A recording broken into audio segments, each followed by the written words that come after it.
Chapter 10 of The Convicts, the dangers which menaced Granite House, the ruins with which the plateau was covered. The colonists thought no longer. Herbert's critical state outweighed all other considerations. Would the removal prove fatal to him by causing some internal injury? The reporter could not affirm it, but he and his companions almost despaired of the result. The cart was brought to the bend of the river. There some branches, disposed as a liner, received the mattress on which lay the unconscious Herbert. 10 minutes after, Cyrus Harding, Spilett, and Pencroft were at the foot of the cliff, leaving Neb to take the cart onto the plateau of Prospect Heights. The lift was put in motion, and Herbert was soon stretched on his bed in Granite House. What cares were lavished on him to bring him back to life? He smiled for a moment on finding himself in his room,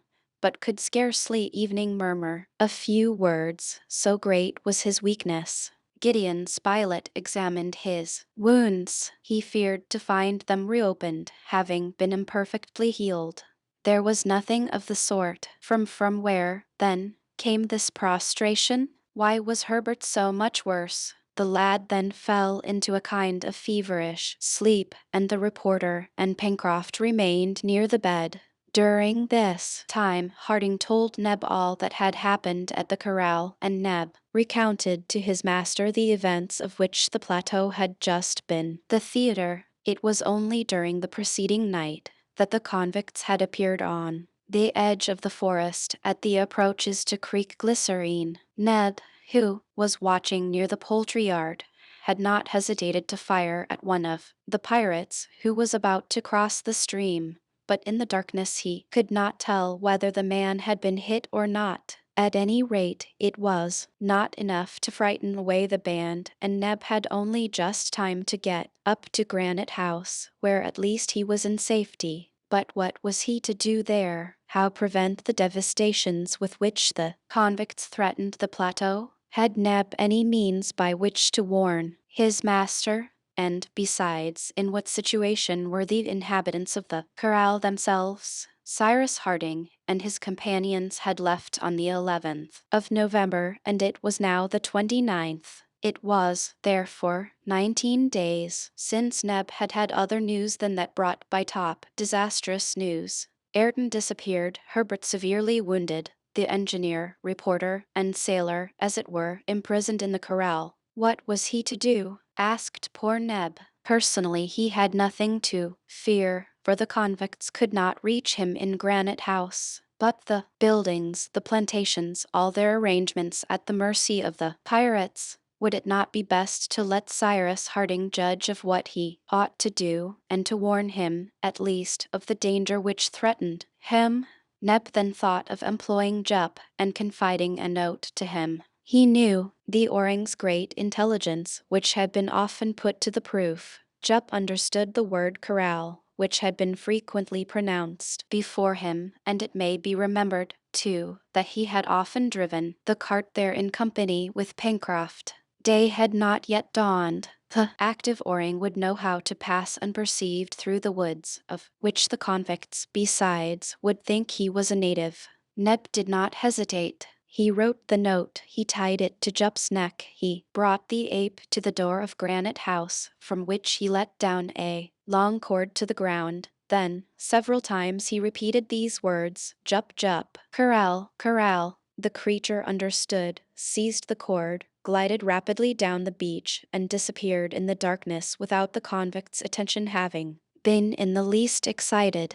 You did well, Neb, said Harding, but perhaps in not warning us you would have done still better. And, in speaking thus, Cyrus Harding thought of Herbert, whose recovery the removal had so seriously checked. Neb ended his account. The convicts had not appeared at all on the beach. Not knowing the number of the island's inhabitants, they may suppose that Granite House was defended by a large party. They must have remembered that during the attack by the brig numerous shot had been fired both from the lower and upper rocks, and no doubt they did not wish to expose themselves. But the plateau of Prospect Heights was open to them, and not covered by the fire of Granite House. They gave themselves up, therefore, to their instinct of destruction, plundering, burning, devastating everything, and only retiring half an hour before the arrival of the colonists, whom they believed still confined in the corral. On their retreat, Neb hurried out. He climbed the plateau at the risk of being perceived and fired at, tried to extinguish the fire which was consuming the buildings of the poultry yard, and had struggled, though in vain, against it until the cart appeared at the edge of the wood. Such had been these serious events. The presence of the convicts constituted a permanent source of danger to the settlers in Lincoln Island, until then so happy, and who may now expect still greater misfortunes. Spilett remained in Granite House with Herbert and Pencroft, while Cyrus Harding, accompanied by Neb, proceeded to judge for himself of the extent of the disaster. It was fortunate that the convicts had not advanced to the foot of Granite House. The workshop at the Chimneys would in that case not have escaped destruction. But after all, this evil would have been more easily reparable than the ruins accumulated on the plateau of Prospect Heights. Harding and Neb proceeded towards the Mercy, and ascended its left bank without meeting with any trace of the convicts, nor on the other side of the river, in the depths of the wood, could they perceive any suspicious indications. Besides, it may be supposed that in all probability either the convicts knew of the return of the settlers to Granite House, by having seen them pass on the road from the corral, or after the devastation of the plateau, they had penetrated into Jacamar Wood following the course of the Mercy, and were thus ignorant of their return. In the former case, they must have returned towards the corral, now without defenders and which contained valuable stores. In the latter, they must have regained their encampment and would wait on opportunity to recommence the attack. It was, therefore, possible to prevent them, but any enterprise to clear the island was now rendered difficult by reason of Herbert's condition. Truly, their whole force would have been barely sufficient to cope with the convicts, and just now no one could leave Granite House. The engineer and Neb arrived on the plateau. Desolation reigned everywhere. The fields had been trampled over. The ears of wheat, which were nearly full grown, lay on the ground. The other plantations had not suffered less. The kitchen garden was destroyed. Happily, Granite House possessed a store of seed, which would enable them to repair these misfortunes. As to the wall and buildings of the poultry yard and the onager's stable, the fire had destroyed all. A few terrified creatures roamed over the plateau. The birds, which during the fire had taken refuge on the waters of the lake, had already returned to their accustomed spot and were dabbling on the banks. Everything would have to be reconstructed. Cyrus Harding's face, which was paler than usual, expressed an internal anger which he commanded with difficulty, but he did not utter a word. Once more he looked at his devastated fields, and at the smoke which still rose from the ruins. Then he returned to Granite House. The following days were the saddest of any that the colonists had passed. On the island, Herbert's weakness visibly increased. It appeared that a more serious malady, the consequence of the profound physiological disturbance he had gone through, threatened to declare itself, and Gideon Spilett feared such an aggravation of his condition that he would be powerless to fight against it. In fact, Herbert remained in an almost continuous state of drowsiness, and symptoms of delirium began to manifest themselves. Refreshing drinks were the only remedies at the colonists' disposal. The fever was not as yet very high, but it soon appeared that it would probably recur at regular intervals. Gideon Spilett first recognized this on the 6th of December. The poor boy, whose fingers, nose, and ears had become extremely pale, was at first seized with slight shiverings, horripilations, and tremblings. His pulse was weak and irregular, his skin dry, his thirst intense. To this soon succeeded a hot fit. His face became flushed, his skin reddened, his pulse quick. Then a profuse perspiration broke out, after which the fever seemed to diminish.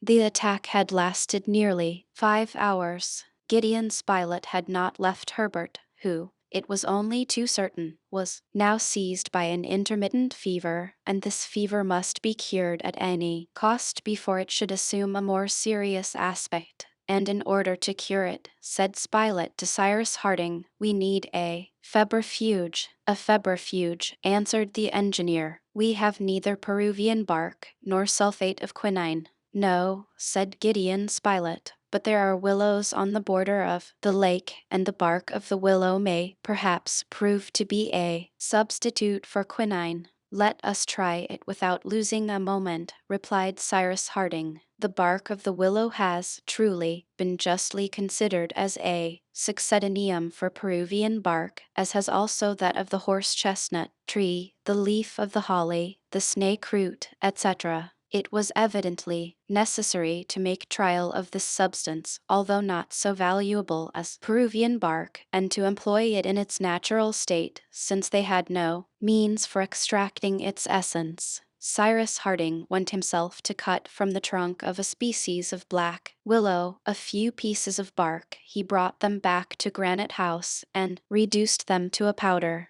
which was administered that same evening to Herbert. The night passed without any important change. Herbert was somewhat delirious, but the fever did not reappear in the night and did not return either during the following day. Pencroft again began to hope. Gideon Spilett said nothing. It may be that the fever was not quotidian, but tertian, and that it would return next day. Therefore, he awaited the next day with the greatest anxiety. It may have been remarked besides, that during this period Herbert remained utterly prostrate, his head weak and giddy. Another symptom alarmed the reporter to the highest degree. Herbert's liver became congested, and soon a more intense delirium showed that his brain was also affected.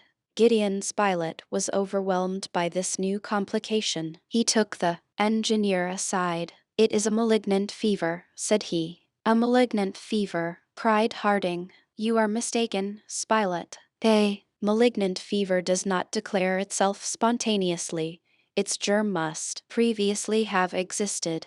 I am not mistaken, replied the reporter. Herbert no doubt contracted the germ of this fever in the marshes of the island. He has already had one attack. Should a second come on, and should we not be able to prevent a third, he is lost. But the willow bark, that is insufficient, answered the reporter, and the third attack of a malignant fever, which is not arrested by means of quinine, is always fatal. Fortunately, Pencroft heard nothing of this conversation, or he would have gone mad.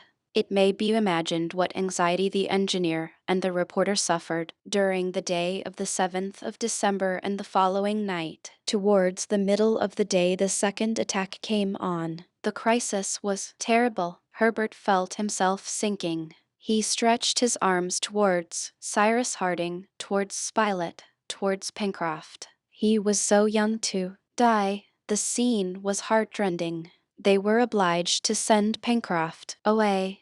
The fit lasted 5 hours. It was evident that Herbert could not survive a third. The night was frightful. In his delirium Herbert uttered words which went to the hearts of his companions. He struggled with the convicts, he called to Ayrton, he poured forth entreaties to that mysterious being, that powerful unknown protector, whose image was stamped upon his mind. Then he again fell into a deep exhaustion which completely prostrated him. Several times Gideon Spilett thought that the poor boy was dead. The next day, the 8th of December, was but a succession of the fainting fits. Herbert's thin hands clutched the sheets. They had administered further doses of pounded bark, but the reporter expected no result from it. If before tomorrow morning we have not given him a more energetic febrifuge, said the reporter, Herbert will be dead. Night arrived, the last night. It was too much to be feared of the good, brave, intelligent boy, so far in advance of his years, and who was loved by all as their own child. The only remedy which existed against this terrible malignant fever, the only specific which could overcome it, was not to be found in Lincoln Island. During the night of the 8th of December, Herbert was seized by a more violent delirium. His liver was fearfully congested, his brain affected, and already it was impossible for him to recognize any one. Would he live until the next day, until that third attack which must infallibly carry him off? It was not probable. His strength was exhausted, and in the intervals of fever he lay as one dead. Towards 3 o'clock in the morning Herbert uttered a piercing cry. He seemed to be torn by a supreme convulsion. Neb,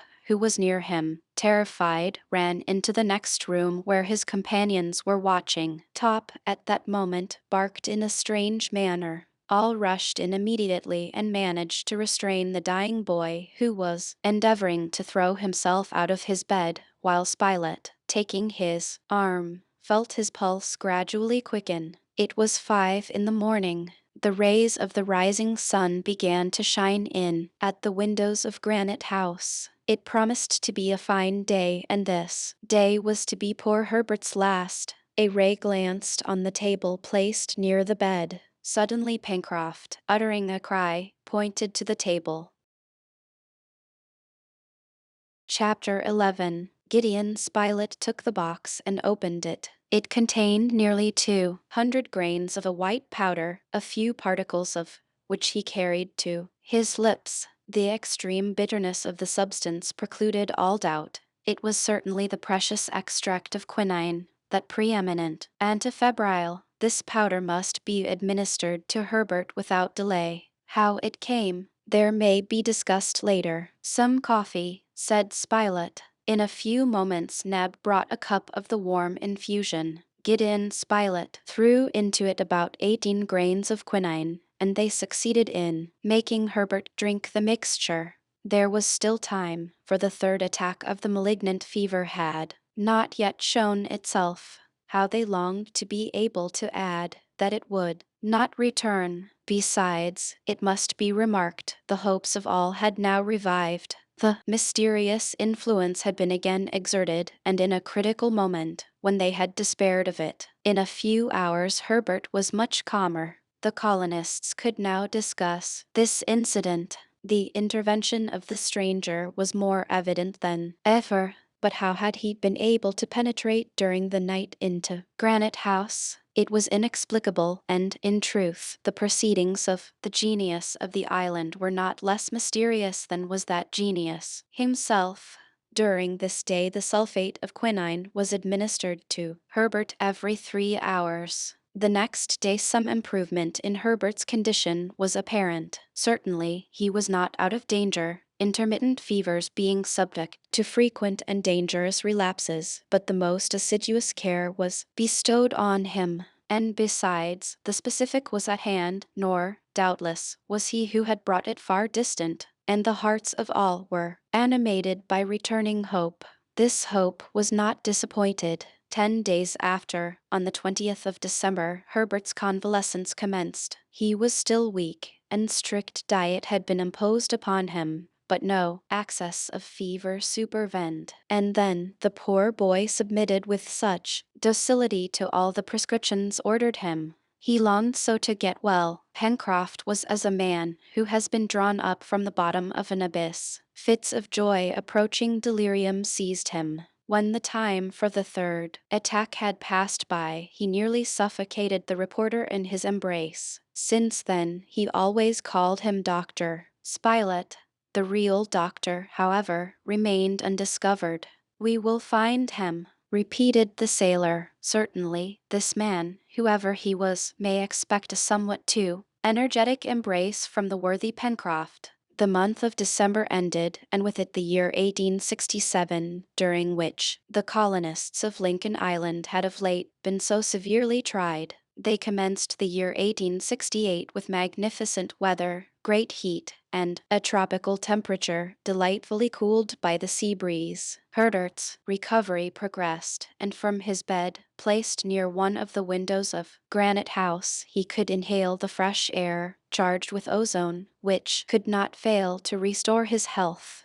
His appetite returned, and what numberless delicate, savory little dishes Neb prepared for him. "It is enough to make one wish to have a fever oneself," said Pencroft. During all this time, the convicts did not once appear in the vicinity of Granite House. There was no news of Ayrton, and though the engineer and Herbert still had some hopes of finding him again, their companions did not doubt but that the unfortunate man had perished. However, this uncertainty could not last, and when once the lad should have recovered, the expedition, the result of which must be so important, would be undertaken. But they would have to wait a month, perhaps, for all the strength of the colony must be put into requisition to obtain satisfaction from the convicts. However, Herbert's convalescence progressed rapidly. The congestion of the liver had disappeared, and his wounds may be considered completely healed. During the month of January, important work was done on the plateau of Prospect Heights, but it consisted solely in saving as much as was possible from the devastated crops, either of corn or vegetables. The grain and the plants were gathered so as to provide a new harvest for the approaching half-season. With regard to rebuilding the poultry yard, wall, or stables, Cyrus Harding preferred to wait.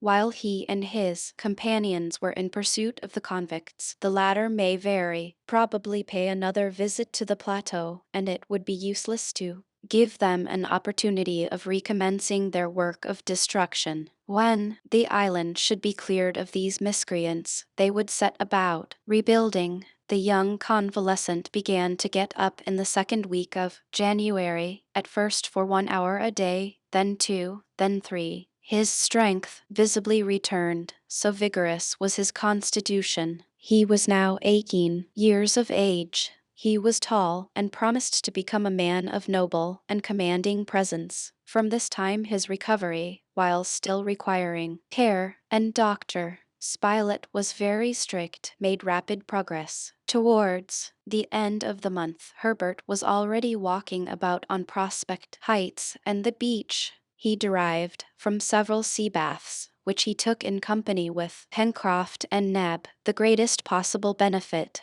Cyrus Harding thought he may now settle the day for their departure, for which the 15th of February was fixed.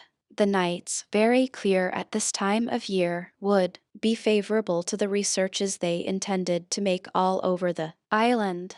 The necessary preparations for this exploration were now commenced, and were important, for the colonists had sworn not to return to Granite House until their twofold object had been achieved.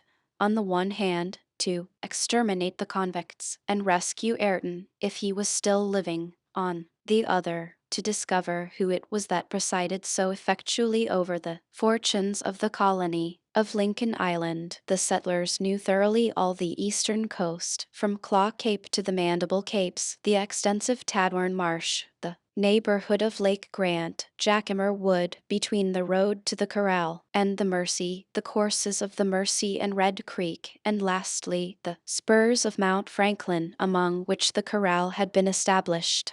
They had explored, though only in an imperfect manner, the vast shore of Washington Bay from Claw Cape to Reptile End, the woody and marshy border of the west coast, and the interminable downs ending at the open mouth of Shark Gulf. But they had in no way surveyed the woods which covered the Serpentine Peninsula, all to the right of the Mercy, the left bank of Falls River, and the wilderness of spurs and valleys which supported 3/4 of the base of Mount Franklin, to the east, the north, and the west, and where doubtless many secret retreats existed. Consequently, many millions of acres of the island had still escaped their investigations. It was, therefore, decided that the expedition should be carried through the far west, so as to include all that region situated on the right of the Mercy. It may, perhaps, be better worth while to go direct to the corral, where it may be supposed that the convicts had again taken refuge, either to pillage or to establish themselves there. But either the devastation of the corral would have been an accomplished fact by this time, and it would be too late to prevent it, or it had been the convicts' interest to entrench themselves there, and there would be still time to go and turn them out on their return. Therefore, after some discussion, the first plan was adhered to, and the settlers resolved to proceed through the wood to Reptile End. They would make their way with their hatchets, and thus lay the first draft of a road, which would place Granite House in communication with the end of the peninsula for a length of from 16 to 17 miles.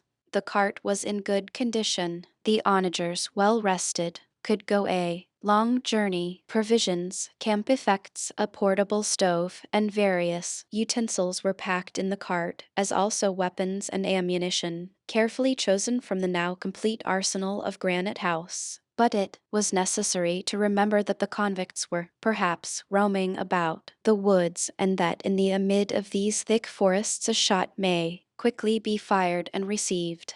It was therefore resolved that the little band of settlers should remain together and not separate under any pretext whatever. It was also decided that no one should remain at Granite House. Top and Jup themselves were to accompany the expedition. The inaccessible dwelling needed no guard. The 14th of February, eve of the departure, was consecrated entirely to repose and thanksgiving addressed by the colonists to the Creator. A place in the cart was reserved for Herbert, who, though thoroughly convalescent, was still a little weak. The next morning, at daybreak, Cyrus Harding took the necessary measures to protect Granite House from any invasion. The ladders, which were formerly used for the ascent, were brought to the chimneys and buried deep in the sand, so that they may be available on the return of the colonists, for the machinery of the lift had been taken to pieces, and nothing of the apparatus remained. Pencroft stayed the last in Granite House in order to finish this work, and he then lowered himself down by means of a double rope held below, and which, when once hauled down, left no communication between the upper landing and the beach.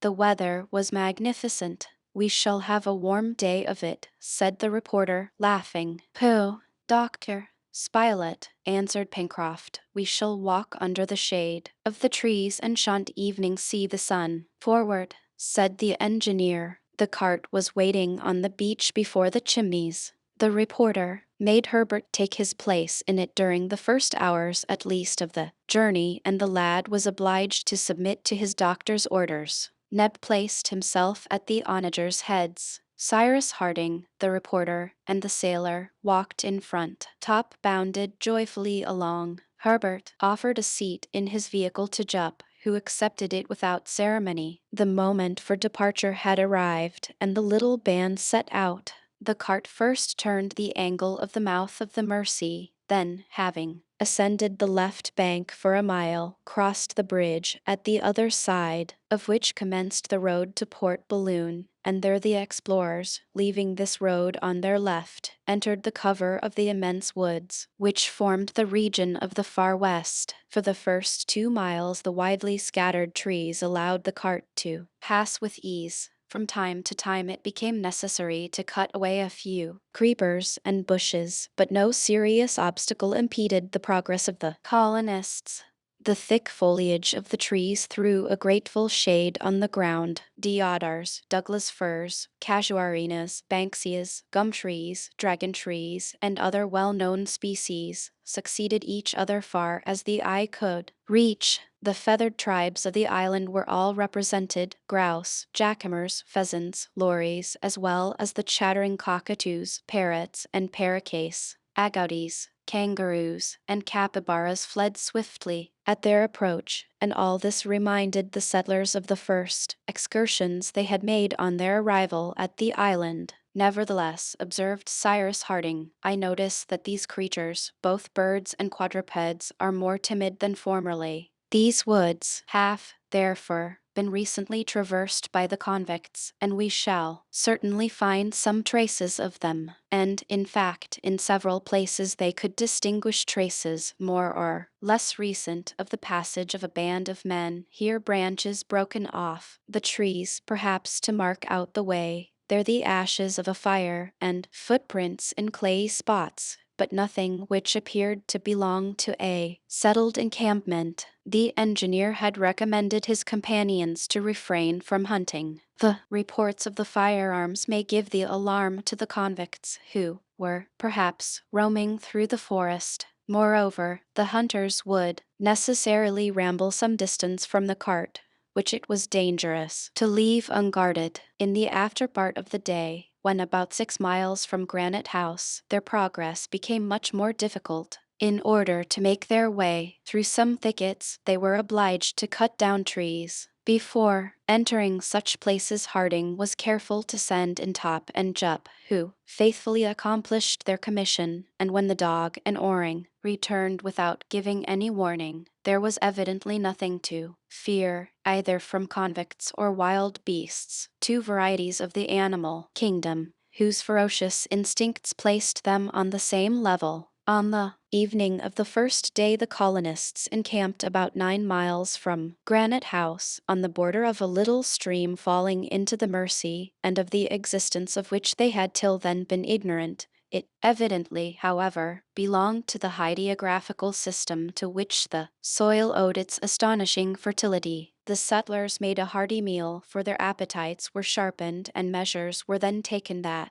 the night may be passed in safety. If the engineer had had only to deal with wild beasts, jaguars or others, he would have simply lighted fires all around his camp, which would have sufficed for its defense. But the convicts would be rather attracted than terrified by the flames, and it was, therefore, better to be surrounded by the profound darkness of night. The watch was, however, carefully organized. Two of the settlers were to watch together, and every 2 hours it was agreed that they should be relieved by their comrades. And so, notwithstanding his wish to the contrary, Herbert was exempted from guard. Pencroft and Gideon Spilett in one party, the engineer and Neb in another, mounted guard in turns over the camp. The night, however, was but a few hours. The darkness was due rather to the thickness of the foliage than to the disappearance of the sun. The silence was scarcely disturbed by the howling of jaguars and the chattering of the monkeys, the latter appearing to particularly irritate Master Jup.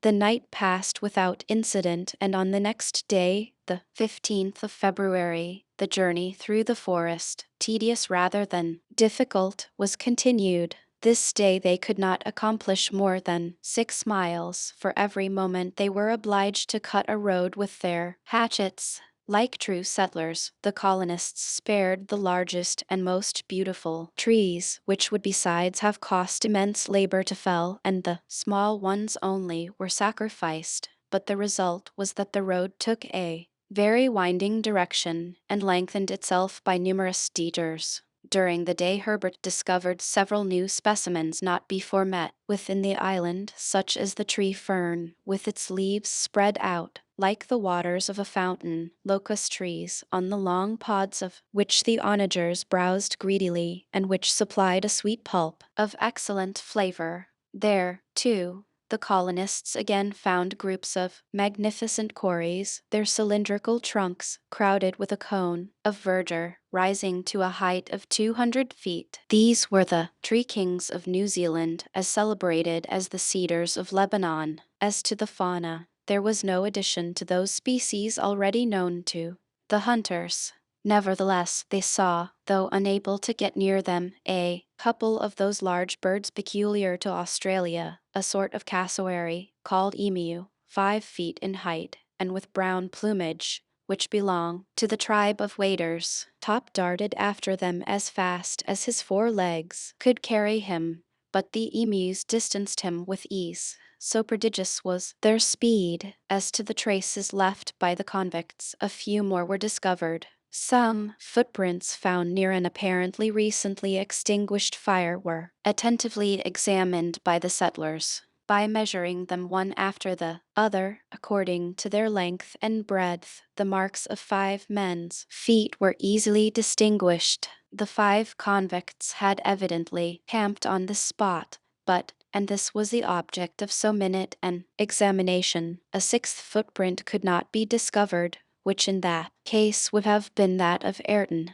Ayrton was not with them, said Herbert. No, answered Pencroft, and if he was not with them, it was because the wretches had already murdered him. but then these rascals have not a den to which they may be tracked like tigers. No, replied the reporter, it is more probable that they wander at random, and it is their interest to rove about until the time when they will be masters of the island. The masters of the island, exclaimed the sailor. The masters of the island, he repeated, and his voice was choked as if his throat was seized in an iron grasp. Then, in a calmer tone, do you know, Captain Harding, said he, what the ball is which I have rammed into my gun? No, Pencroft, it is the ball that went through Herbert's chest, and I promise you it won't miss its mark. But this just retaliation would not bring Ayrton back to life, and from the examination of the footprints left in the ground, they must, alas, conclude that all hopes of ever seeing him again must be abandoned. That evening they encamped 14 miles from Granite House, and Cyrus Harding calculated that they could not be more than 5 miles from Reptile Point. Chapter 12. The next day, the 18th of February, was devoted to the exploration of all that wooded region forming the shore from Reptile End to Falls River.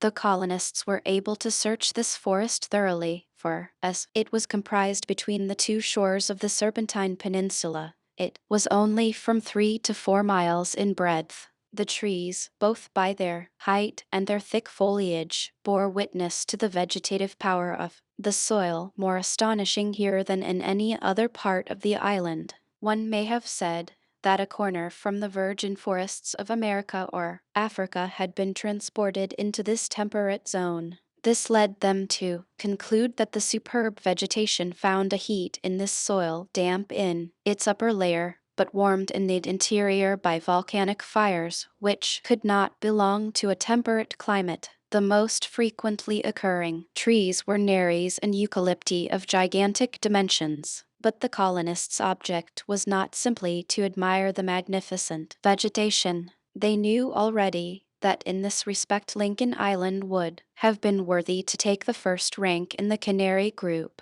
to which the first name given was that of the Happy Isles. Now, alas, their island no longer belonged to them entirely. Others had taken possession of it. Miscreants polluted its shores, and they must be destroyed to the last man. No traces were found on the western coast, although they were carefully sought for. No more footprints, no more broken branches, no more deserted camps. This does not surprise me, said Cyrus Harding to his companions. The convicts first landed on the island in the neighborhood of Flotsam Point, and they immediately plunged into the far west forests. After crossing Tadorn Marsh, they then followed almost the same route that we took on leaving Granite House. This explains the traces we found in the wood. But, arriving on the shore, the convicts saw at once that they would discover no suitable retreat there, and it was then that, going northwards again, they came upon the corral, where they have perhaps returned, said Pencroft. I do not think so, answered the engineer, for they would naturally suppose that our researches would be in that direction. The corral is only a storehouse to them, and not a definitive encampment. I am of Cyrus' opinion, said the reporter, and I think that it is among the spurs of Mount Franklin that the convicts will have made their lair. Then, Captain, straight to the corral, cried Pencroft. We must finish them off. Until now we have only lost time. No, my friend, replied the engineer, you forget that we have a reason for wishing to know if the forests of the far west do not contain some habitation. Our exploration has a double object, Pencroft. If on the one hand we have to chastise crime, we have, on the other, an act of gratitude to perform. That was well said, Captain, replied the sailor, but all the same, it is my opinion that we shall not find the gentleman until he pleases. And truly Pencroft only expressed the opinion of all. It was probable that the stranger's retreat was not less mysterious than was he himself. That evening the cart halted at the mouth of Falls River. The camp was organized as usual, and the customary precautions were taken for the night. Herbert become again the healthy and vigorous lad he was before. His illness derived great benefit from this life in the open air, between the sea breezes and the vivifying air from the forests. His place was no longer in the cart, but at the head of the troop. The next day, the 19th of February, the colonists, leaving the shore, where, beyond the mouth, basalts of every shape were so picturesquely piled up, ascended the river by its left bank. The road had been already partly cleared in their former excursions made from the corral to the west coast. The settlers were now about 6 miles from Mount Franklin. The engineer's plan was this: to minutely survey the valley forming the bed of the river, and to cautiously approach the neighborhood of the corral. If the corral was occupied, to seize it by force; if it was not, to entrench themselves there and make it the center of the operations, which had for their object the exploration of Mount Franklin. This plan was unanimously approved by the colonists, for they were impatient to regain entire possession of their island. They made their way then along the narrow valley separating two of the largest spurs of Mount Franklin. The trees, crowded on the river's bank, became rare on the upper slopes of the mountain. The ground was hilly and rough, very suitable for ambushes, and over which they did not venture without extreme precaution. Top and Jup skirmished on the flanks, springing right and left through the thick brushwood and emulating each other in intelligence and activity, but nothing showed that the banks of the stream had been recently frequented. Nothing announced either the presence or the proximity of the convicts. Towards 5 in the evening the cart stopped nearly 600 feet from the palisade. A semicircular screen of trees still hid it. It was necessary to reconnoiter the corral in order to ascertain if it was occupied. To go there openly, in broad daylight, when the convicts were probably in ambush, would be to expose themselves, as poor Herbert had done, to the firearms of the ruffians. It was better, then, to wait until night came on. However, Gideon Spilett wished without further delay to reconnoiter the approaches to the corral, and Pencroft, who was quite out of patience, volunteered to accompany him. "No, my friends," said the engineer, "wait till night. I will not allow one of you to expose himself in open day." "But, Captain," answered the sailor, little disposed to obey. "I beg of you, Pencroft," said the engineer. "Very well," replied the sailor, who vented his anger in another way, by bestowing on the convicts the worst names in his maritime vocabulary. The colonists remained, therefore, near the cart, and carefully watched the neighboring parts of the forest. 3 hours passed thus. The wind had fallen, and absolute silence reigned under the great trees. The snapping of the smallest twig, a footstep on the dry leaves, the gliding of a body among the grass, would have been heard without difficulty. All was quiet. Besides, Top, lying on the grass, his head stretched out on his paws, gave no sign of uneasiness. At 8 o'clock the day appeared far enough advanced for the reconnaissance to be made under favorable conditions. Gideon Spilett declared himself ready to set out accompanied by Pencroft. Cyrus Harding consented. Top and Jup were to remain with the engineer Herbert, and Neb, for a bark or a cry at a wrong moment would give the alarm. "Do not be imprudent," said Harding to the reporter and Pencroft. "You have not to gain possession of the corral, but only to find out whether it is occupied or not." "All right," answered Pencroft, and the two departed. Under the trees, thanks to the thickness of their foliage, the obscurity rendered any object invisible beyond a radius of from 30 to 40 feet. The reporter and Pencroft, halting at any suspicious sound, advanced with great caution. They walked a little distance apart from each other so as to offer a less mark for a shot, and, to tell the truth, they expected every moment to hear a report. 5 minutes after leaving the cart, Gideon Spilett and Pencroft arrived at the edge of the wood before the clearing beyond which rose the palisade. They stopped. A few straggling beams still fell on the field clear of trees. 30 feet distant was the gate of the corral, which appeared to be closed. This 30 feet, which it was necessary to cross from the wood to the palisade, constituted the dangerous zone, to borrow a ballistic term. In fact, one or more bullets fired from behind the palisade may knock over any one who ventured onto this zone. Gideon, Spilett, and the sailor were not men to draw back, but they knew that any imprudence on their part, of which they would be the first victims, would fall afterwards on their companions. If they themselves were killed, what would become of Harding, Neb, and Herbert? But Pencroft, excited at feeling himself so near the corral where he supposed the convicts had taken refuge, was about to press forward, when the reporter held him back with a grasp of iron. "In a few minutes it will be quite dark," whispered Spilett in the sailor's ear. "Then will be the time to act." Pencroft, convulsively clasping the butt end of his gun, restrained his energies and waited, swearing to himself. Soon the last of the twilight faded away. Darkness, which seemed as if it issued from the dense forest, covered the clearing. Mount Franklin rose like an enormous screen before the western horizon, and night spread rapidly over all, as it does in regions of low latitudes. Now was the time. The reporter and Pencroft, since posting themselves on the edge of the wood, had not once lost sight of the palisade. The corral appeared to be absolutely deserted. The top of the palisade formed a line, a little darker than the surrounding shadow, and nothing disturbed its distinctness.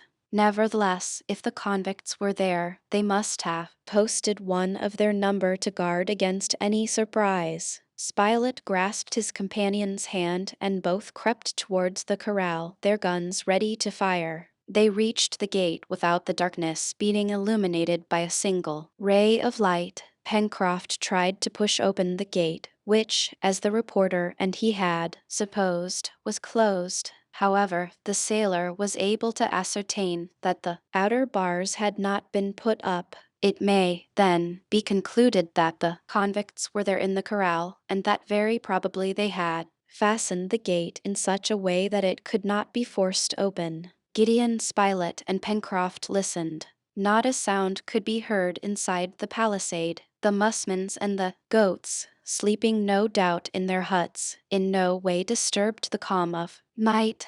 The reporter and the sailor, hearing nothing, asked themselves whether they had not better scale the palisades and penetrate into the corral. This would have been contrary to Cyrus Harding's instructions. It is true that the enterprise may succeed, but it may also fail. Now, if the convicts were suspecting nothing, if they knew nothing of the expedition against them, if, lastly, there now existed a chance of surprising them, ought this chance to be lost by inconsiderately attempting to cross the palisades? This was not the reporter's opinion. He thought it better to wait until all the settlers were collected together before attempting to penetrate into the corral. One thing was certain, that it was possible to reach the palisade without being seen, and also that it did not appear to be guarded. This point settled, there was nothing to be done but to return to the cart, where they would consult. Pencroft probably agreed with this decision, for he followed the reporter without making any objection when the latter turned back to the wood. In a few minutes the engineer was made acquainted with the state of affairs. "Well," said he, after a little thought, "I now have reason to believe that the convicts are not in the corral." "We shall soon know," said Pencroft, "when we have scaled the palisade." "To the corral, my friends," said Cyrus Harding. "Shall we leave the cart in the wood?" asked Neb. "No," replied the engineer, "it is our wagon of ammunition and provisions, and, if necessary, it would serve as an entrenchment." "Forward, then," said Gideon Spilett. The cart emerged from the wood and began to roll noiselessly towards the palisade. The darkness was now profound, the silence as complete as when Pencroft and the reporter crept over the ground. The thick grass completely muffled their footsteps. The colonists held themselves ready to fire. Jup, at Pencroft's orders, kept behind. Neb led Top in a leash to prevent him from bounding forward. The clearing soon came in sight. It was deserted. Without hesitating, the little band moved towards the palisade. In a short space of time the dangerous zone was passed. Neb remained at the onagers' heads to hold them. The engineer, the reporter, Herbert, and Pencroft proceeded to the door in order to ascertain if it was barricaded inside. It was open. "What do you say now?" asked the engineer, turning to the sailor and Spilett. Both were stupefied. "I can swear," said Pencroft, "that this gate was shut just now." The colonists now hesitated.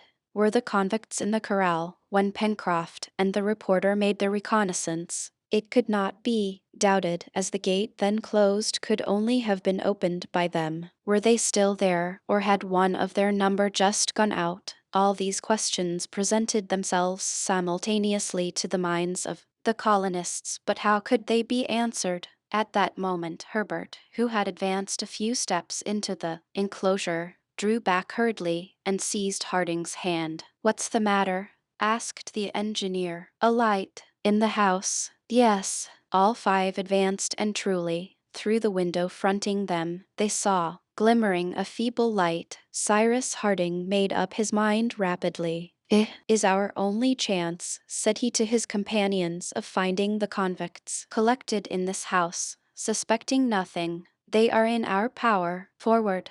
The colonists crossed through the enclosure, holding their guns ready in their hands. The cart had been left outside under the charge of Jup and Top, who had been prudently tied to it. Cyrus Harding, Pencroft, and Gideon Spilett on one side, Herbert and Neb on the other, going along by the palisade, surveyed the absolutely dark and deserted corral. In a few moments they were near the closed door of the house. Harding signed to his companions not to stir, and approached the window. Then, feebly lighted by the inner light, he gazed into the apartment. On the table burned a lantern. Near the table was the bed formerly used by Ayrton. On the bed lay the body of a man. Suddenly Cyrus Harding drew back, and in a hoarse voice, "Ayrton!" he exclaimed. Immediately the door was forced rather than opened, and the colonists rushed into the room. Ayrton appeared to be asleep. His countenance showed that he had long and cruelly suffered. On his wrists and ankles could be seen great bruises. Harding bent over him. "Ayrton!" cried the engineer, seizing the arm of the man whom he had just found again under such unexpected circumstances. At this exclamation Ayrton opened his eyes, and gazing at Harding, then at the others, "You?" he cried. "You?" "Ayrton! Ayrton!" repeated Harding. "Where am I?" "In the house in the corral." "Alone?" "Yes." "But they will come back," cried Ayrton. "Defend yourselves! Defend yourselves!" And he fell back exhausted. "Spilett," exclaimed the engineer, "we may be attacked at any moment. Bring the cart into the corral. Then barricade the door and all come back here." Pencroft, Neb, and the reporter hastened to execute the engineer's orders. There was not a moment to be lost. Perhaps evening now the cart was in the hands of the convicts. In a moment the reporter and his two companions had crossed the corral and reached the gate of the palisade behind, which Top was heard growling sullenly. The engineer, leaving Ayrton for an instant, came out ready to fire. Herbert was at his side.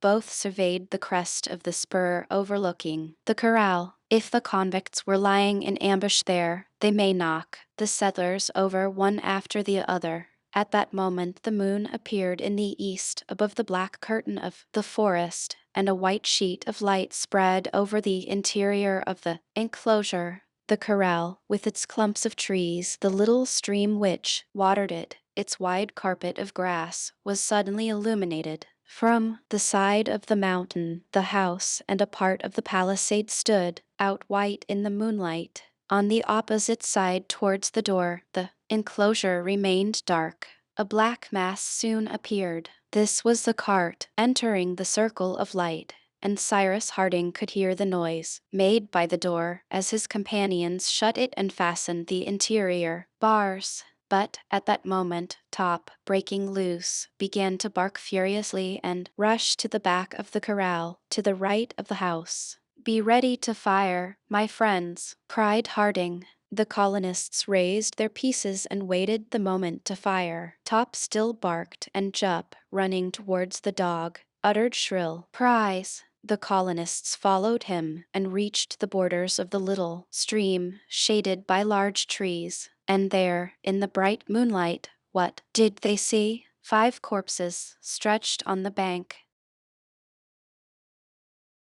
Chapter 13. How had it happened? Who had killed the convicts? Was it Ayrton? No, for a moment before he was dreading their return. But Ayrton was now in a profound stupor, from which it was no longer possible to rouse him. After uttering those few words he had again become unconscious, and had fallen back motionless on the bed. The colonists, a prey to 1,000 confused thoughts, under the influence of violent excitement, waited all night without leaving Ayrton's house or returning to the spot where lay the bodies of the convicts. It was very probable that Ayrton would not be able to throw any light on the circumstances under which the bodies had been found, since he himself was not aware that he was in the corral. But at any rate he would be in a position to give an account of what had taken place before this terrible execution. The next day Ayrton awoke from his torpor, and his companions cordially manifested all the joy they felt on seeing him again, almost safe and sound, after 104 days' separation. Ayrton then in a few words recounted what had happened, or at least as much as he knew.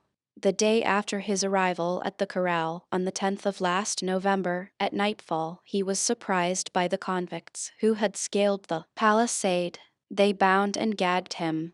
Then he was led to a dark cavern at the foot of Mount Franklin, where the convicts had taken refuge. His death had been decided upon, and the next day the convicts were about to kill him, when one of them recognized him and called him by the name which he bore in Australia. The wretches had no scruples as to murdering Ayrton. They spared Ben Joyce, but from that moment Ayrton was exposed to the importunities of his former accomplices. They wished him to join them again, and relied upon his aid to enable them to gain possession of Granite House, to penetrate into that hitherto inaccessible dwelling, and to become masters of the island. After murdering the colonists, Ayrton remained firm. The once convict, now repentant and pardoned, would rather die than betray his companions.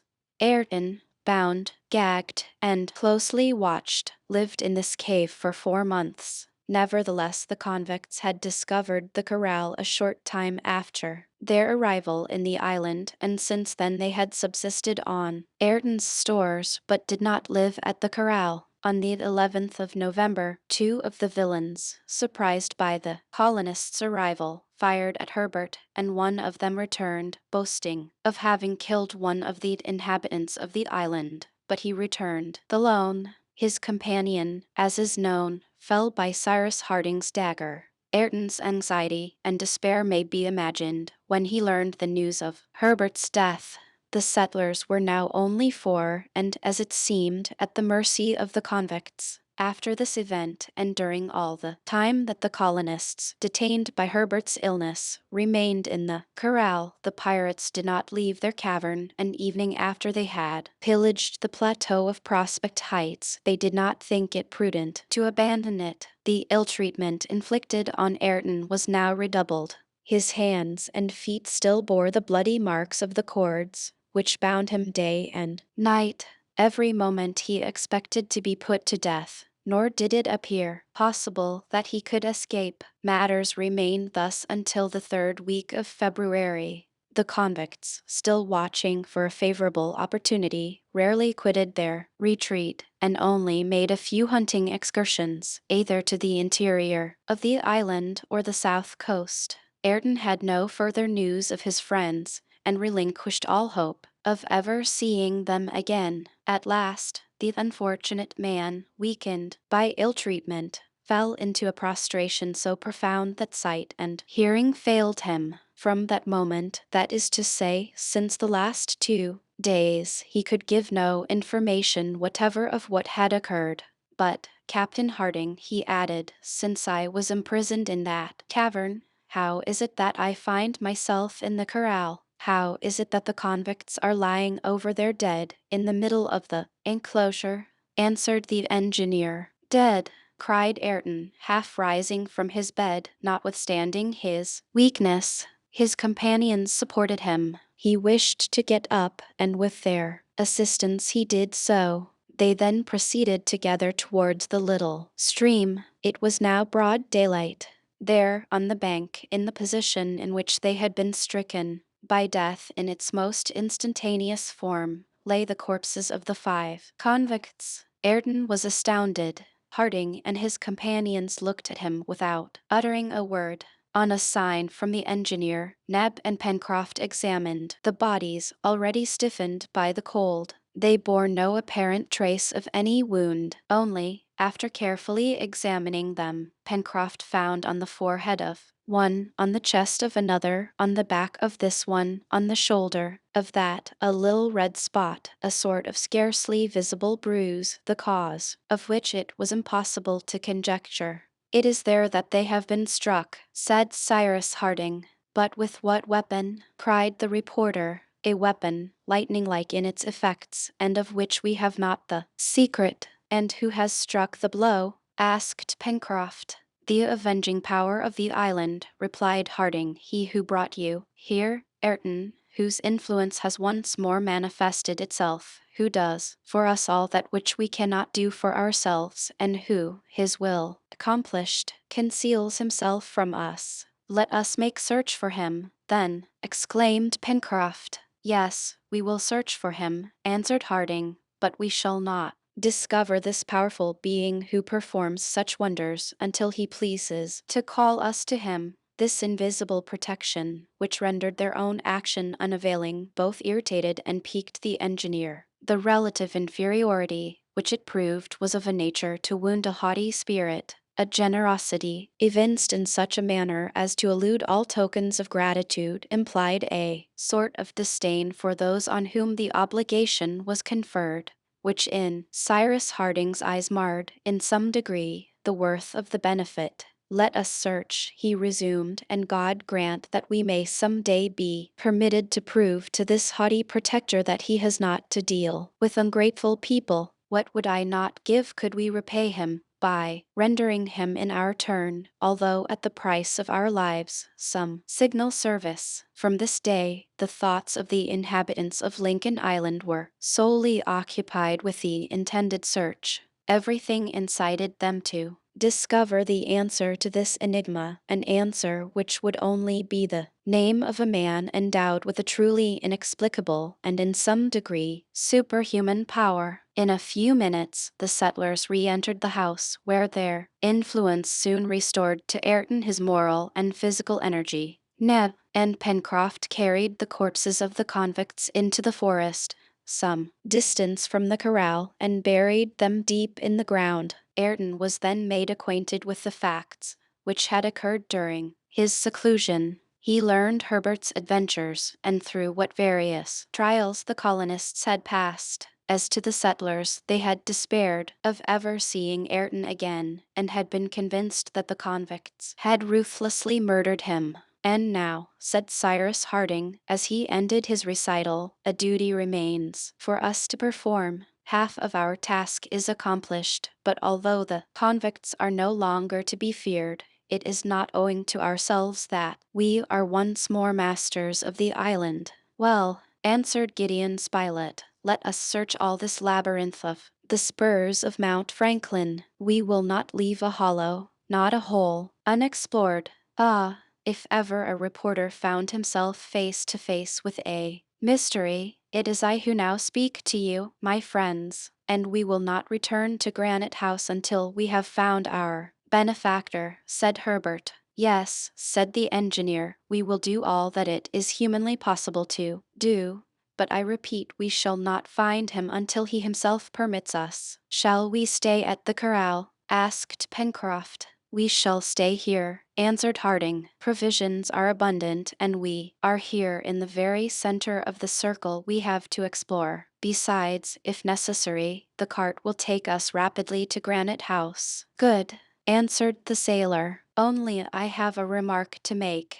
What is it? Here is the fine season getting on, and we must not forget that we have a voyage to make. A voyage? Said Gideon Spilett. Yes, to Tabor Island, answered Pencroft. It is necessary to carry a notice there to point out the position of our island and say that Ayrton is here in case the Scotch yacht should come to take him off. Who knows if it is not already too late? But, Pencroft, asked Ayrton, how do you intend to make this voyage? In the Bonadventure. The Bonadventure, exclaimed Ayrton. She no longer exists. My Bonadventure exists no longer, shouted Pencroft, bounding from his seat. No, answered Ayrton. The convicts discovered her in her little harbor. Only 8 days ago they put to sea in her. And, said Pencroft, his heart beating, and not having Bob Harvey to steer her, they ran on the rocks and the vessel went to pieces. Oh, the villains, the cutthroats, the infamous scoundrels, exclaimed Pencroft. Pencroft, said Herbert, taking the sailor's hand, we will build another Bonadventure, a larger one. We have all the ironwork, all the rigging of the brig at our disposal. But do you know, returned Pencroft, that it will take at least 5 or 6 months to build a vessel of from 30 to 40 tons? We can take our time, said the reporter, and we must give up the voyage to Tabor Island for this year. Oh, my Bonadventure! My poor Bonadventure! Cried Pencroft, almost broken-hearted at the destruction of the vessel of which he was so proud. The loss of the Bonadventure was certainly a thing to be lamented by the colonists, and it was agreed that this loss should be repaired as soon as possible. This settled, they now occupied themselves with bringing their researches to bear on the most secret parts of the island. The exploration was commenced at daybreak on the 19th of February, and lasted an entire week. The base of the mountain, with its spurs and their numberless ramifications, formed a labyrinth of valleys and elevations. It was evident that there, in the depths of these narrow gorges, perhaps even in the interior of Mount Franklin itself, was a proper place to pursue their researches. No part of the island could have been more suitable to conceal a dwelling whose occupant wished to remain unknown. But so irregular was the formation of the valleys that Cyrus Harding was obliged to conduct the exploration in a strictly methodical manner.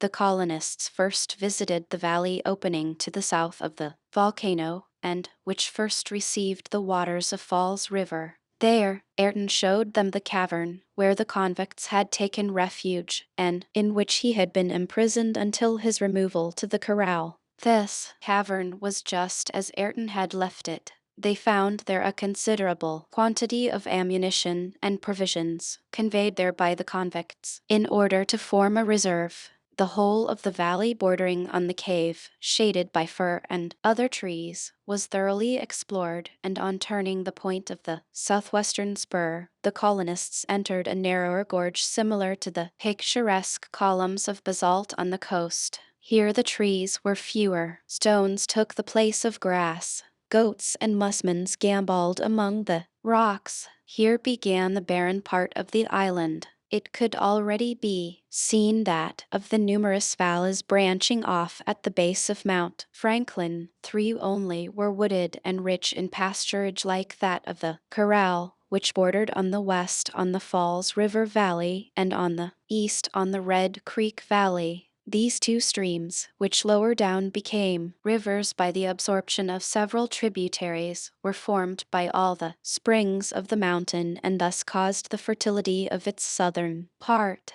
As to the Mercy, it was more directly fed from ample springs, concealed under the cover of jacamar wood, and it was by springs of this nature, spreading in 1,000 streamlets, that the soil of the Serpentine Peninsula was watered. Now, of these 3 well-watered valleys, either may have served as a retreat to some solitary who would have found there everything necessary for life, but the settlers had already explored them, and in no part had they discovered the presence of man. Was it then in the depths of those barren gorges, in the amid of the piles of rock, in the rugged northern ravines, among the streams of lava, that this dwelling and its occupant would be found? The northern part of Mount Franklin was at its base composed solely of two valleys, wide, not very deep, without any appearance of vegetation, strewn with masses of rock, paved with lava, and varied with great blocks of mineral. This region required a long and careful exploration. It contained 1,000 cavities, comfortless no doubt, but perfectly concealed and difficult of access.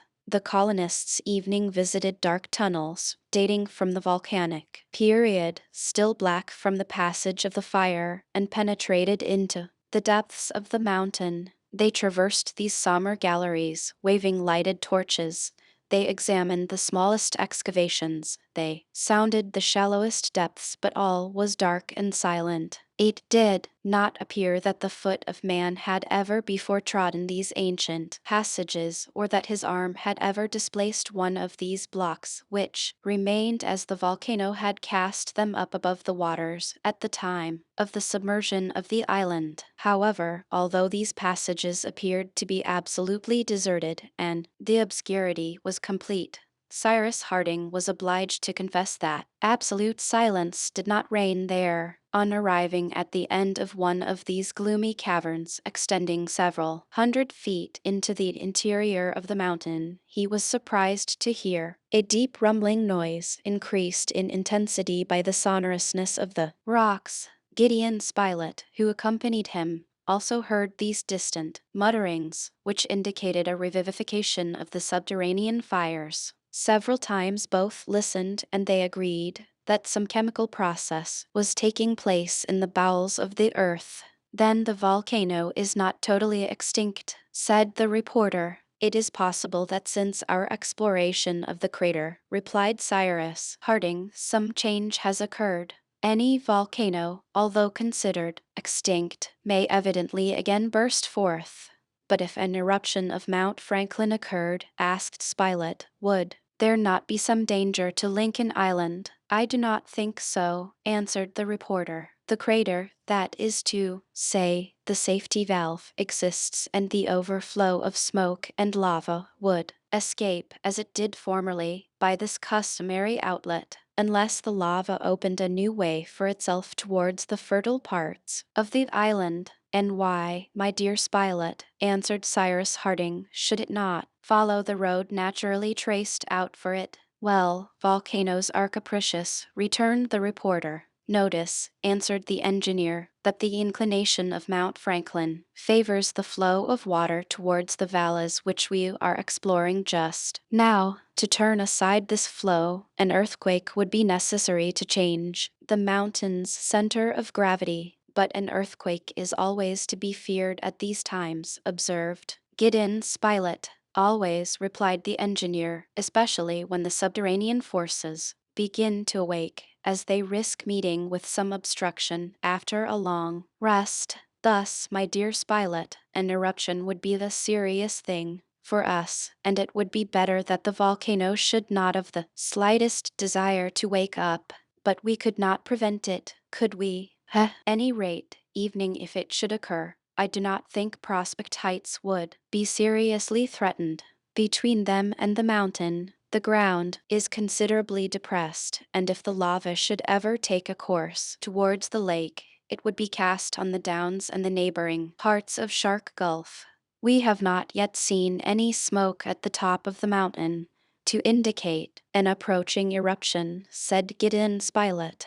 No, answered Harding, not a vapor escapes from the crater, for it was only yesterday that I attentively surveyed the summit. But it is probable that at the lower part of the chimney, time may have accumulated rocks, cinders, hardened lava, and that this valve of which I spoke may at any time become overcharged. But at the first serious effort, every obstacle will disappear, and you may be certain, my dear Spilett, that neither the island, which is the boiler, nor the volcano, which is the chimney, will burst under the pressure of gas. Nevertheless, I repeat, it would be better that there should not be an eruption. "And yet we are not mistaken," remarked the reporter. "Mutterings can be distinctly heard in the very bowels of the volcano." "You are right," said the engineer, again listening attentively. "There can be no doubt of it. A commotion is going on there, of which we can neither estimate the importance nor the ultimate result." Cyrus Harding and Spilett, on coming out, rejoined their companions, to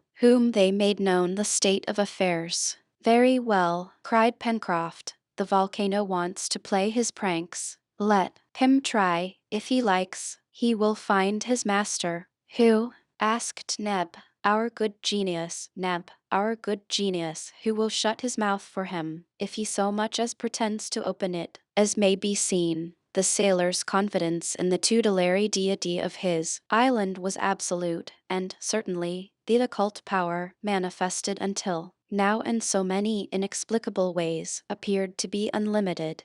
But also it knew how to escape the colonists' most minute researches, for, in spite of all their efforts, in spite of the more than zeal, the obstinacy with which they carried on their exploration, the retreat of the mysterious being could not be discovered. From the 19th to the 20th of February, the circle of investigation was extended to all the northern region of Lincoln Island, whose most secret nooks were explored. The colonists' evening went the length of tapping every rock. The search was extended to the extreme verge of the mountain. It was explored thus to the very summit of the truncated cone terminating the first row of rocks, then to the upper ridge of the enormous hat, at the bottom of which opened the crater. They did more. They visited the gulf, now extinct, but in whose depths the rumbling could be distinctly heard. However, no sign of smoke or vapor, no heating of the rock, indicated an approaching eruption. But neither there nor in any other part of Mount Franklin did the colonists find any traces of him of whom they were in search. Their investigations were then directed to the Downs. They carefully examined the high lava cliffs of Shark Gulf from the base to the crest, although it was extremely difficult to reach even the level of the gulf. No one, nothing, truly, in these 3 words was summed up. So much fatigue uselessly expended, so much energy producing no results, that somewhat of anger mingled with the discomfiture of Cyrus Harding and his companions. It was now time to think of returning, for these researches could not be prolonged indefinitely. The colonists were certainly right in believing that the mysterious being did not reside on the surface of the island, and the wildest fancies haunted their excited imaginations. Pencroft and Neb, particularly, were not contented with the mystery, but allowed their imaginations to wander into the domain of the supernatural. On the 25th of February, the colonists re-entered Granite House, and by means of the double cord carried by an arrow to the threshold of the door, they re-established communication between their habitation and the ground.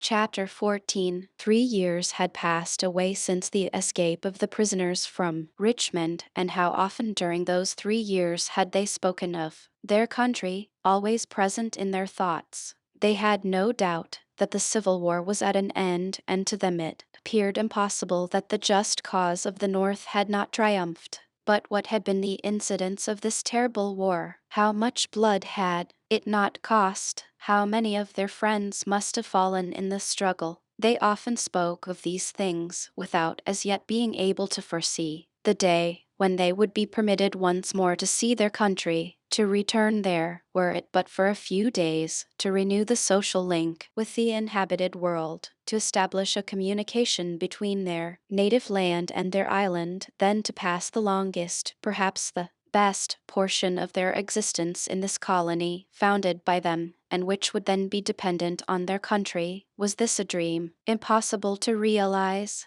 There were only 2 ways of accomplishing it. Either a ship must appear off Lincoln Island, or the colonists must themselves build a vessel strong enough to sail to the nearest land. "Unless," said Pencroft, "our good genius himself provides us with the means of returning to our country, And really, had any one told Pencroft and Neb that a ship of 300 tons was waiting for them in Shark Gulf or at Port Balloon, they would not even have made a gesture of surprise. In their state of mind, nothing appeared improbable, but Cyrus Harding, less confident, advised them to confine themselves to fact, and more especially so with regard to the building of a vessel, a really urgent work, since it was for the purpose of depositing, as soon as possible, at Tabor Island a document indicating Ayrton's new residence. As the Bonadventure no longer existed, 6 months at least would be required for the construction of a new vessel. Now winter was approaching, and the voyage would not be made before the following spring. "We have time to get everything ready for the fine season," remarked the engineer, who was consulting with Pencroft about these matters. "I think, therefore, my friend, that since we have to rebuild our vessel, it will be best to give her larger dimensions. The arrival of the Scotch yacht at Tabor Island is very uncertain. It may even be that, having arrived several months ago, she has again sailed after having vainly searched for some trace of Ayrton. Will it not then be best to build a ship which, if necessary, could take us either to the Polynesian archipelago or to New Zealand? What do you think?" "I think, Captain," answered the sailor, "I think that you are as capable of building a large vessel as a small one. Neither the wood nor the tools are wanting. It is only a question of time." "And how many months would be required to build a vessel of from 250 to 300 tons?" asked Harding. "7 or 8 months at least," replied Pencroft. "But it must not be forgotten that winter is drawing near, and that in severe frost wood is difficult to work. We must calculate on several weeks' delay, and if our vessel is ready by next November, we may think ourselves very lucky." "Well," replied Cyrus Harding, "that will be exactly the most favorable time for undertaking a voyage of any importance, either to Tabor Island or to a more distant land." "So it will, Captain," answered the sailor. "Make out your plans then. The workmen are ready, and I imagine that Ayrton can lend us a good helping hand." The colonists, having been consulted, approved the engineer's plan, and it was, truly, the best thing to be done. It is true that the construction of a ship of from 200 to 300 tons would be great labor, but the colonists had confidence in themselves, justified by their previous success. Cyrus Harding then busied himself in drawing the plan of the vessel and making the model. During this time his companions employed themselves in felling and carting trees to furnish the ribs, timbers, and planks. The forest of the far west supplied the best oaks and elms. They took advantage of the opening already made on their last excursion to form a practicable road, which they named the Far West Road, and the trees were carried to the Chimneys, where the dockyard was established. As to the road in question, the choice of trees had rendered its direction somewhat capricious, but at the same time it facilitated the access to a large part of the Serpentine Peninsula. It was important that the trees should be quickly felled and cut up, for they could not be used while yet green, and some time was necessary to allow them to get seasoned. The carpenters, therefore, worked vigorously during the month of April, which was troubled only by a few equinoctial gales of some violence. Master Jup aided them dexterously, either by climbing to the top of a tree to fasten the ropes or by lending his stout shoulders to carry the lopped trunks. All this timber was piled up under a large shed built near the chimneys, and there waited the time for use. The month of April was tolerably fine, as October often is in the northern zone. At the same time other work was actively continued, and soon all trace of devastation disappeared from the plateau of Prospect Heights. The mill was rebuilt, and new buildings rose in the poultry yard. It had appeared necessary to enlarge their dimensions, for the feathered population had increased considerably. The stable now contained 5 onagers, 4 of which were well broken, and allowed themselves to be either driven or ridden, and a little colt. The colony now possessed a plough, to which the onagers were yoked like regular Yorkshire or Kentucky oxen. The colonists divided their work, and their arms never tired. Then, who could have enjoyed better health than these workers, and what good humor enlivened the evenings in Granite House as they formed 1,000 plans for the future? As a matter of course, Ayrton shared the common lot in every respect, and there was no longer any talk of his going to live at the corral. Nevertheless, he was still sad and reserved, and joined more in the work than in the pleasures of his companions. But he was a valuable workman. At need, strong, skillful, ingenious, intelligent. He was esteemed and loved by all, and he could not be ignorant of it. In the meanwhile, the corral was not abandoned. Every other day one of the settlers, driving the cart or mounted on an onager, went to look after the flock of musmons and goats and bring back the supply of milk required by Neb. These excursions at the same time afforded opportunities for hunting. Therefore Herbert and Gideon Spilett, with Top in front, traversed more often than their companions the road to the corral, and with the capital guns which they carried, capybaras, agoutis, kangaroos, and wild pigs for large game, ducks, grouse, jacamars, and snipe for small game, were never wanting in the house. The produce of the warren, of the oyster bed, several turtles which were taken, excellent salmon which came up the Mersey, vegetables from the plateau, wild fruit from the forest, were riches upon riches, and Neb, the head cook, could scarcely by himself store them away. The telegraphic wire between the corral and Granite House had of course been repaired, and it was worked whenever one or other of the settlers was at the corral and found it necessary to spend the night there. Besides, the island was safe now, and no attacks were to be feared, at any rate from men. However, that which had happened may happen again. A descent of pirates or evening of escaped convicts was always to be feared.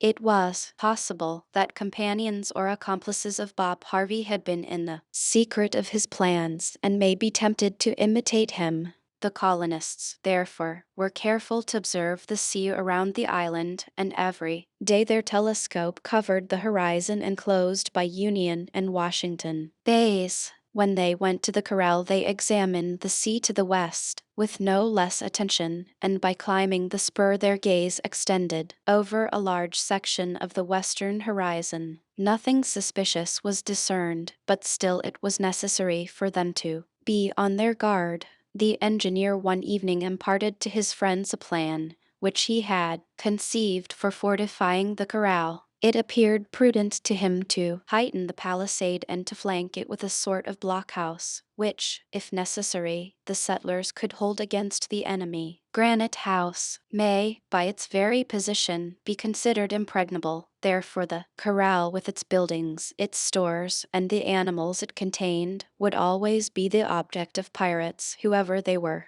who may land on the island, and should the colonists be obliged to shut themselves up there, they ought also to be able to defend themselves without any disadvantage. This was a project which may be left for consideration, and they were, besides, obliged to put off its execution until the next spring. About the 15th of May the keel of the new vessel lay along the dockyard, and soon the stem and stern post, mortised at each of its extremities, rose almost perpendicularly. The keel, of good oak, measured 110 feet in length, this allowing a width of 25 feet to the midship beam. But this was all the carpenters could do before the arrival of the frosts and bad weather. During the following week they fixed the first of the stern timbers, but were then obliged to suspend work. During the last days of the month the weather was extremely bad. The wind blew from the east, sometimes with the violence of a tempest.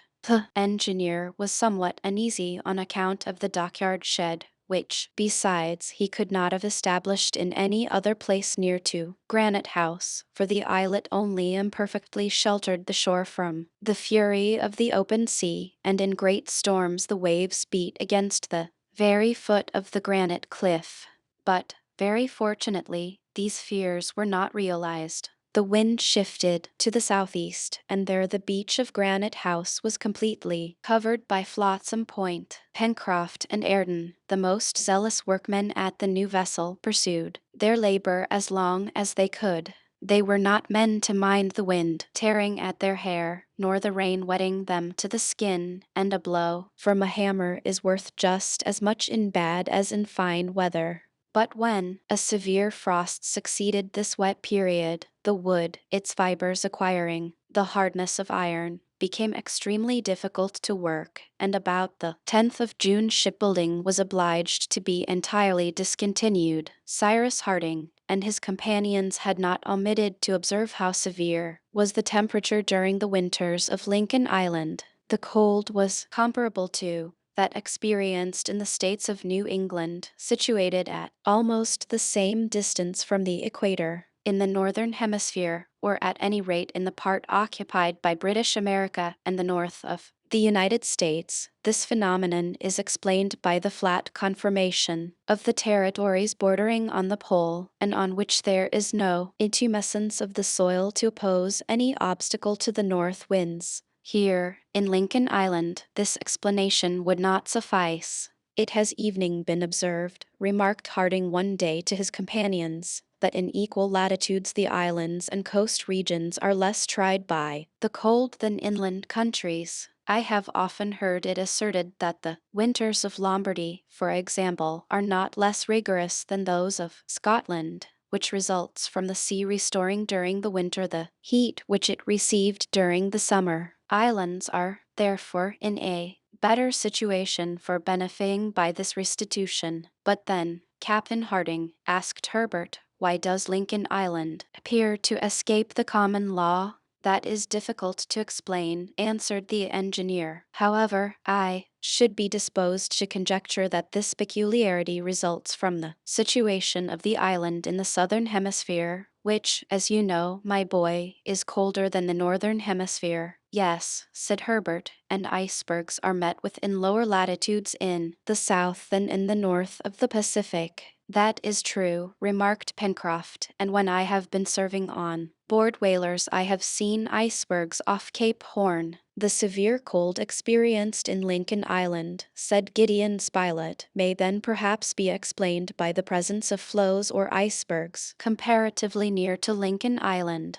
Your opinion is very admissible truly, my dear Spilett, answered Cyrus Harding, and it is evidently to the proximity of icebergs that we owe our rigorous winters.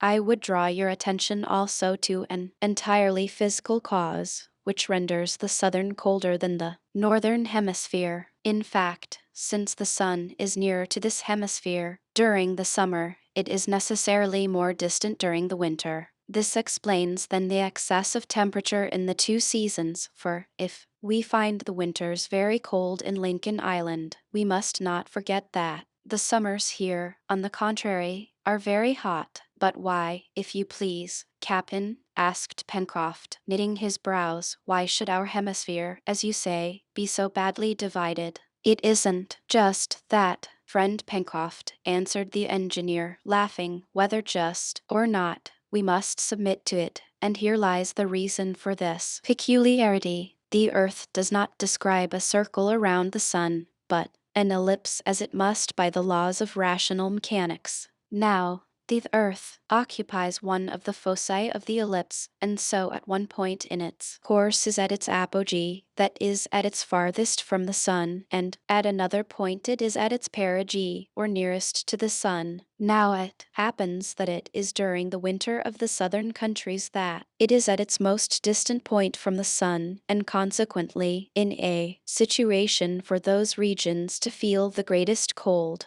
Nothing can be done to prevent that, and men, Pencroft, however learned they may be, can never change anything of the cosmographical order established by God himself.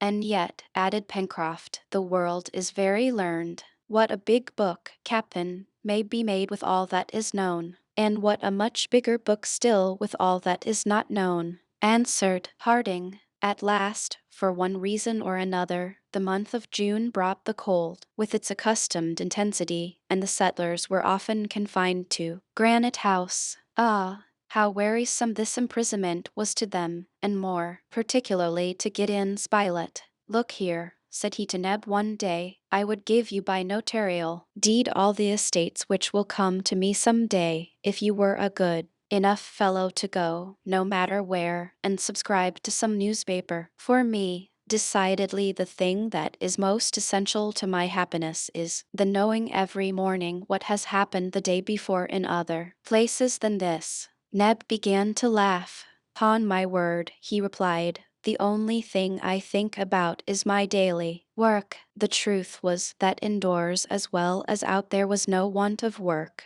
The colony of Lincoln Island was now at its highest point of prosperity, achieved by 3 years of continued hard work. The destruction of the brig had been a new source of riches, without speaking of the complete rig which would serve for the vessel now on the stocks. Utensils and tools of all sorts, weapons and ammunition, clothes and instruments, were now piled in the storerooms of Granite House. It had not evening been necessary to resort again to the manufacture of the coarse felt materials. Though the colonists had suffered from cold during their first winter, the bad season may now come without their having any reason to dread its severity. Linen was plentiful also, and besides, they kept it with extreme care from chloride of sodium, which is nothing else than sea salt. Cyrus Harding easily extracted the soda and chlorine. The soda, which it was easy to change into carbonate of soda, and the chlorine, of which he made chloride of lime, were employed for various domestic purposes, and especially in bleaching linen. Besides, they did not wash more than 4 times a year, as was done by families in the olden times, and it may be added that Pencroft and Gideon Spilett, while waiting for the postman to bring him his newspaper, distinguished themselves as washermen. So passed the winter months, June, July, and August. They were severe, and the average observations of the thermometer did not give more than 8 degrees of Fahrenheit. It was therefore lower in temperature than the preceding winter. But then, what splendid fires blazed continually on the hearths of Granite House, the smoke marking the granite wall with long, zebra-like streaks. Fuel was not spared, as it grew naturally a few steps from them. Besides, the chips of the wood destined for the construction of the ship enabled them to economize the coal, which required more trouble to transport. Men and animals were all well. Master Jup was a little chilly, it must be confessed. This was perhaps his only weakness, and it was necessary to make him a well-padded dressing gown. But what a servant he was, clever, zealous, indefatigable, not indiscreet, not talkative, and he may have been with reason proposed as a model for all his biped brothers in the old and new worlds. "As for that," said Pencroft, "when one has 4 hands at one's service, of course one's work ought to be done so much the better." And truly the intelligent creature did it well. During the 7 months which had passed since the last researches made round the mountain, and during the month of September, which brought back fine weather, nothing was heard of the genius of the island. His power was not manifested in any way. It is true that it would have been superfluous, for no incident occurred to put the colonists to any painful trial. Cyrus Harding evening observed that if by chance the communication between the unknown and the tenants of Granite House had ever been established through the granite, and if Top's instinct had as it were felt it, there was no further sign of it during this period. The dogs, growling, had entirely ceased, as well as the uneasiness of the oaring. The 2 friends, for they were such, no longer prowled round the opening of the inner well, nor did they bark or whine in that singular way which from the first the engineer had noticed. But could he be sure that this was all that was to be said about this enigma, and that he should never arrive at a solution? Could he be certain that some conjuncture would not occur which would bring the mysterious personage on the scene? Who could tell what the future may have in reserve? At last the winter was ended, but an event, the consequences of which may be serious, occurred in the first days of the returning spring. Chapter 15. The colonists, warned by the engineer, left their work and gazed in silence at the summit of Mount Franklin. The volcano had awoke, and the vapor had penetrated the mineral layer heaped at the bottom of the crater. But would the subterranean fires provoke any violent eruption? This was an event which could not be foreseen. However, evening while admitting the possibility of an eruption, it was not probable that the whole of Lincoln Island would suffer from it. The flow of volcanic matter is not always disastrous, and the island had already undergone this trial, as was shown by the streams of lava hardened on the northern slopes of the mountain. Besides, from the shape of the crater, the opening broken in the upper edge, the matter would be thrown to the side opposite the fertile regions of the island. However, the past did not necessarily answer for the future. Often, at the summit of volcanoes, the old craters close and new ones open. This had occurred in the two hemispheres, at Etna, Popocatépetl, at Orizaband. On the eve of an eruption there is everything to be feared. In fact, an earthquake, a phenomenon which often accompanies volcanic eruption, is enough to change the interior arrangement of a mountain and to open new outlets for the burning lava. Cyrus Harding explained these things to his companions, and, without exaggerating the state of things, he told them all the pros and cons. After all, they could not prevent it. It did not appear likely that Granite House would be threatened unless the ground was shaken by an earthquake. But the corral would be in great danger should a new crater open in the southern side of Mount Franklin. From that day the smoke never disappeared from the top of the mountain, and it could even be perceived that it increased in height and thickness, without any flame mingling in its heavy volumes. The phenomenon was still concentrated in the lower part of the central crater. However, with a fine day's work had been continued. The building of the vessel was hastened as much as possible, and by means of the waterfall on the shore, Cyrus Harding managed to establish an hydraulic sawmill, which rapidly cut up the trunks of trees into planks and joists. The mechanism of this apparatus was as simple as those used in the rustic sawmills of Norway. A first horizontal movement to move the piece of wood, a second vertical movement to move the saw. This was all that was wanted, and the engineer succeeded by means of a wheel, two cylinders, and pulleys properly arranged. Towards the end of the month of September, the skeleton of the vessel, which was to be rigged as a schooner, lay in the dockyard. The ribs were almost entirely completed, and all the timbers having been sustained by a provisional band, the shape of the vessel could already be seen. The schooner, sharp in the bows, very slender in the after part, would evidently be suitable for a long voyage, if wanted, but laying the planking would still take a considerable time. Very fortunately, the ironwork of the pirate brig had been saved after the explosion. From the planks and injured ribs, Pencroft and Ayrton had extracted the bolts and a large quantity of copper nails. It was so much work saved for the smiths, but the carpenters had much to do. Shipbuilding was interrupted for a week for the harvest, the haymaking, and the gathering in of the different crops on the plateau. This work finished, every moment was devoted to finishing the schooner. One night came the workmen were really quite exhausted. So as not to lose any time they had changed the hours for their meals. They dined at 12 o'clock and only had their supper when daylight failed them.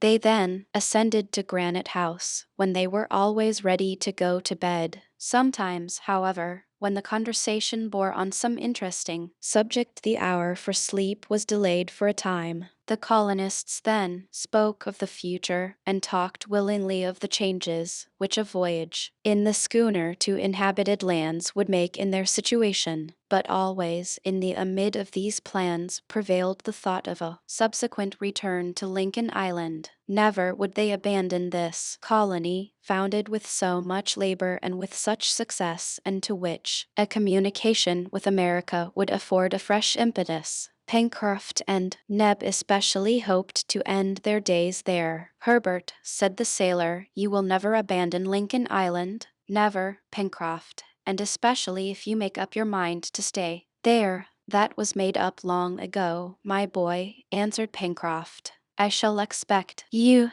You will bring me your wife and children, and I shall make jolly chaps of your youngsters. That's agreed, replied Herbert, laughing and blushing at the same time. And you, Captain Harding, resumed Pencroft enthusiastically, you will be still the governor of the island. Ah, how many inhabitants could it support? 10,000 at least. They talked in this way, allowing Pencroft to run on, and at last the reporter actually started a newspaper, the New Lincoln Herald. So is man's heart. The desire to perform a work which will endure, which will survive him, is the origin of his superiority over all other living creatures here below. It is this which has established his dominion, and this it is which justifies it over all the world. After that, who knows if Jup and Top had not themselves their little dream of the future? Ayrton silently said to himself that he would like to see Lord Glenarvan again, and show himself to all restored. One evening, on the 15th of October, the conversation was prolonged later than usual. It was 9 o'clock. Already, long badly concealed, yawns gave warning of the hour of rest, and Pencroft was proceeding towards his bed when the electric bell placed in the dining room suddenly rang. All were there: Cyrus Harding, Gideon Spilett, Herbert, Ayrton, Pencroft, Neb. Therefore none of the colonists were at the corral. Cyrus Harding rose. His companions stared at each other, scarcely believing their ears. "What does that mean?" cried Neb. "Was it the devil who rang it?" No one answered. "The weather is stormy," observed Herbert. "May not its influence of electricity—" Herbert did not finish his phrase. The engineer, towards whom all eyes were turned, shook his head negatively. "We must wait," said Gideon Spilett. "If it is a signal, whoever it may be who has made it, he will renew it." "But who do you think it is?" cried Neb. "Who?" answered Pencroft, but the sailor's sentence was cut short by a new tinkle of the bell. Harding went to the apparatus and sent this question to the corral: "What do you want?" A few moments later the needle, moving on the alphabetic dial, gave this reply to the tenants of Granite House: "Come to the corral immediately." "At last!" exclaimed Harding. Yes, at last! The mystery was about to be unveiled. The colonists' fatigue had disappeared before the tremendous interest which was about to urge them to the corral, and all wish for rest had ceased. Without having uttered a word, in a few moments they had left Granite House and were standing on the beach. Jup and Top alone were left behind. They could do without them. The night was black. The new moon had disappeared at the same time as the sun. As Herbert had observed, great stormy clouds formed a lowering and heavy vault, preventing any star rays. A few lightning flashes, reflections from a distant storm, illuminated the horizon. It was possible that a few hours later the thunder would roll over the island itself. The night was very threatening. But however deep the darkness was, it would not prevent them from finding the familiar road to the corral. They ascended the left bank of the Mersey, reached the plateau, passed the bridge over Creek Glycerine, and advanced through the forest. They walked at a good pace, a prey to the liveliest emotions. There was no doubt but that they were now going to learn the long-searched-for answer to the enigma, the name of that mysterious being, so deeply concerned in their life, so generous in his influence, so powerful in his action. Must not this stranger have truly mingled with their existence, have known the smallest details, have heard all that was said in Granite House, to have been able always to act in the very nick of time? Every one, wrapped up in his own reflections, pressed forward. Under the arch of trees the darkness was such that evening the edge of the road could not be seen. Not a sound in the forest. Both animals and birds, influenced by the heaviness of the atmosphere, remained motionless and silent. Not a breath disturbed the leaves. The footsteps of the colonists alone resounded on the hardened ground. During the first quarter of an hour the silence was only interrupted by this remark from Pencroft, "We ought to have brought a torch," and by this reply from the engineer, "We shall find one at the corral." Harding and his companions had left Granite House at 12 minutes past 9. At 47 minutes past 9 they had traversed 3 out of the 5 miles which separated the mouth of the Mersey from the corral. At that moment sheets of lightning spread over the island and illumined the dark trees. The flashes dazzled and almost blinded them. Evidently, the storm would not be long in bursting forth. The flashes gradually became brighter and more rapid. Distant thunder growled in the sky. The atmosphere was stifling. The colonists proceeded as if they were urged onwards by some irresistible force. At 10 o'clock a vivid flash showed them the palisade, and as they reached the gate the storm burst forth with tremendous fury. In a minute the corral was crossed, and Harding stood before the hut. Probably the house was occupied by the stranger, since it was from there that the telegram had been sent. However, no light shone through the window. The engineer knocked at the door. No answer. Cyrus Harding opened the door, and the settlers entered the room, which was perfectly dark. A light was struck by Neb, and in a few moments the lantern was lighted and the light thrown into every corner of the room. There was no one there. Everything was in the state in which it had been left. "Have we been deceived by an illusion?"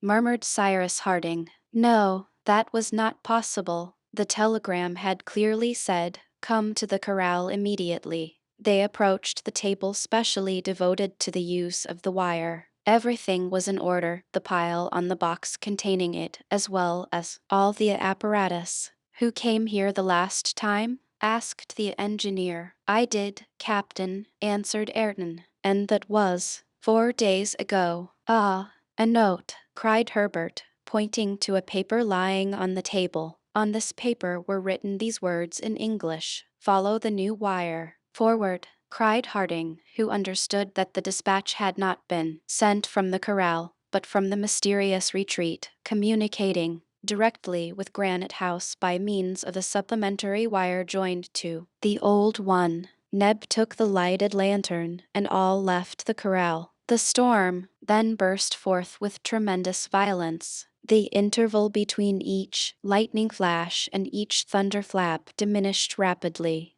The summit of the volcano, with its plume of vapor, could be seen by occasional flashes. There was no telegraphic communication in any part of the corral between the house and the palisade, but the engineer, running straight to the first post, saw by the light of a flash a new wire hanging from the isolator to the ground. "There it is," said he. This wire lay along the ground and was surrounded with an isolating substance like a submarine cable, so as to assure the free transmission of the current. It appeared to pass through the wood and the southern spurs of the mountain, and consequently it ran towards the west. "Follow it," said Cyrus Harding, and the settlers immediately pressed forward, guided by the wire. The thunder continued to roar with such violence that not a word could be heard. However, there was no occasion for speaking, but to get forward as fast as possible. Cyrus Harding and his companions then climbed the spur rising between the Corral Valley and that of Falls River, which they crossed at its narrowest part.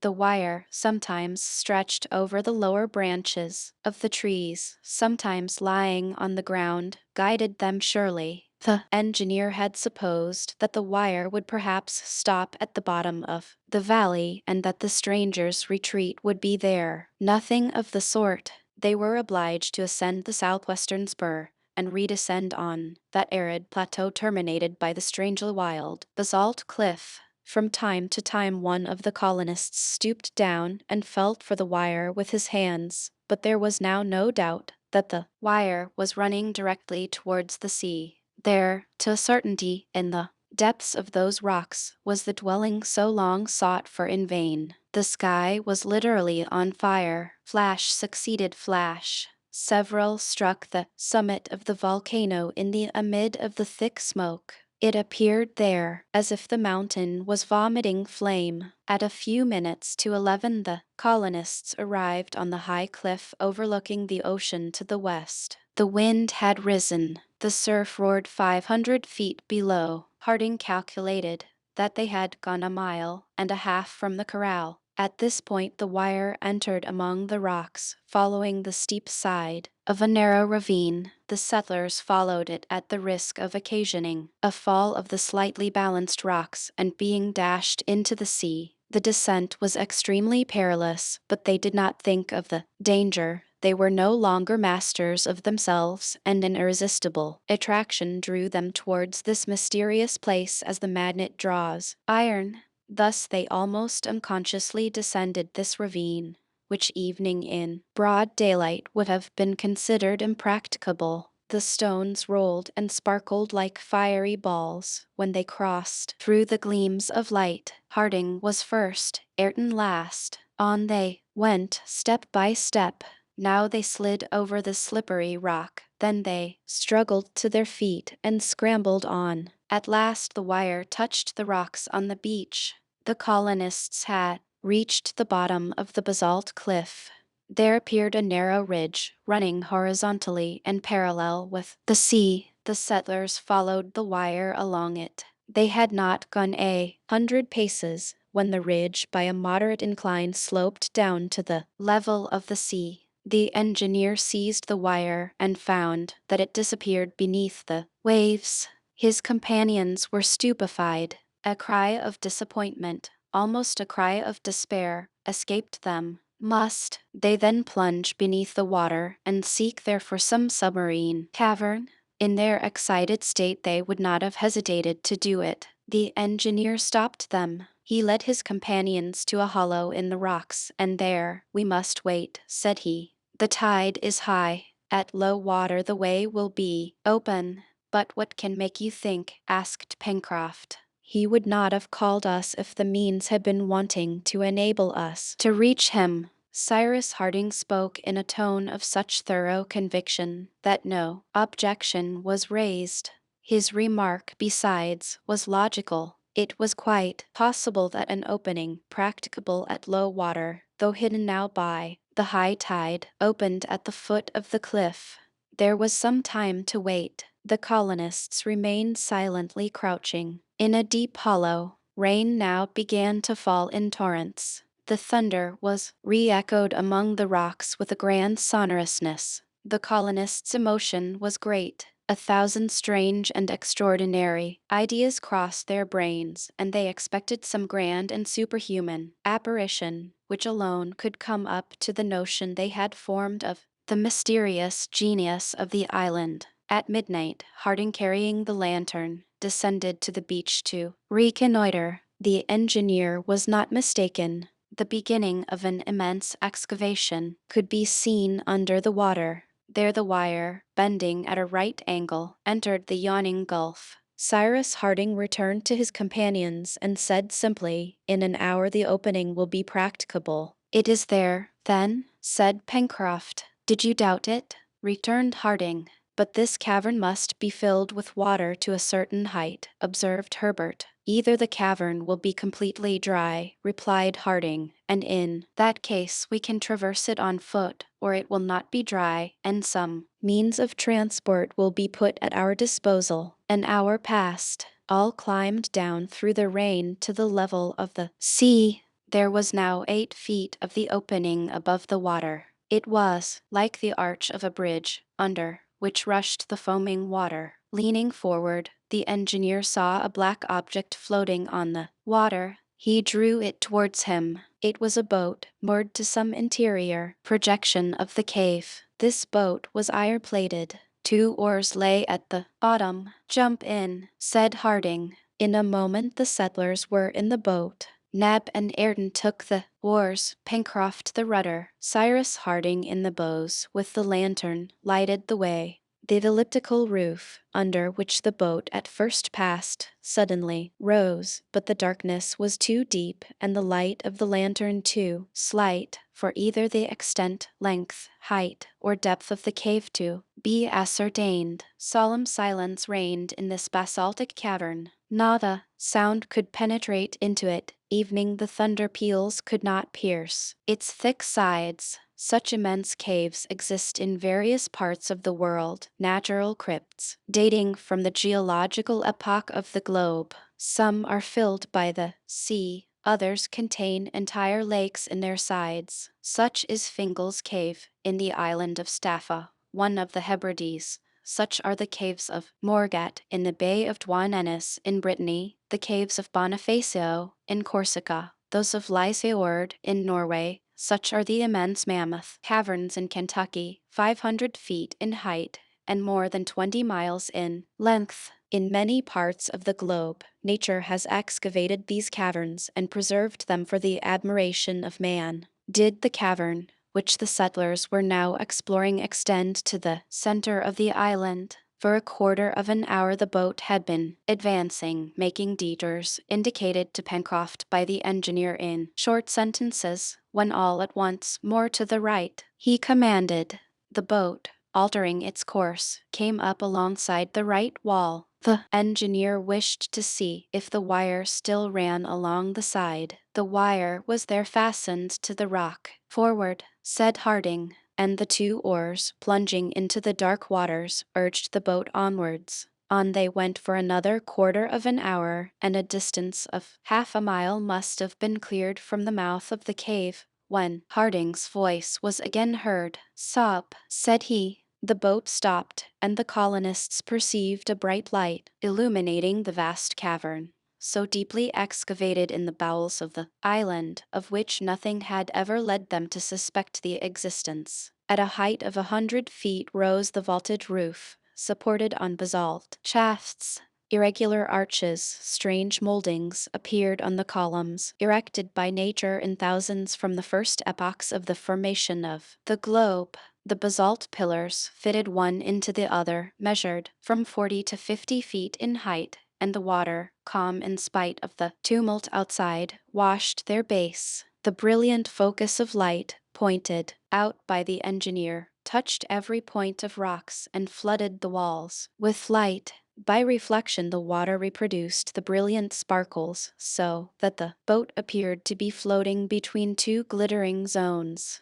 They could not be mistaken in the nature of the irradiation thrown from the glowing nucleus, whose clear rays were shattered by all the angles, all the projections of the cavern. This light proceeded from an electric source, and its white color betrayed its origin. It was the sun of this cave, and it filled it entirely. At a sign from Cyrus Harding the oars again plunged into the water, causing a regular shower of gems, and the boat was urged forward towards the light, which was now not more than half a cable's length distant. At this place the breadth of the sheet of water measured nearly 350 feet, and beyond the dazzling center could be seen an enormous basaltic wall blocking up any issue on that side. The cavern widened here considerably, the sea forming a little lake, but the roof, the side walls, the end cliff, all the prisms, all the peaks were flooded with the electric fluid, so that the brilliancy belonged to them, and as if the light issued from them.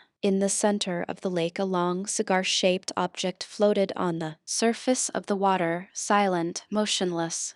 The brilliancy which issued from it escaped from its sides as from two kilns heated to a white heat. This apparatus, similar in shape to an enormous whale, was about 250 feet long and rose about 10 or 12 above the water. The boat slowly approached it. Cyrus Harding stood up in the bows. He gazed, a prey to violent excitement. Then, all at once, seizing the reporter's arm, "It is he. It can only be he," he cried. Then, falling back on the seat, he murmured a name which Gideon Spilett alone could hear. The reporter evidently knew this name, for it had a wonderful effect upon him, and he answered in a hoarse voice, "An outlawed man." "He," said Harding. At the engineer's command the boat approached this singular floating apparatus.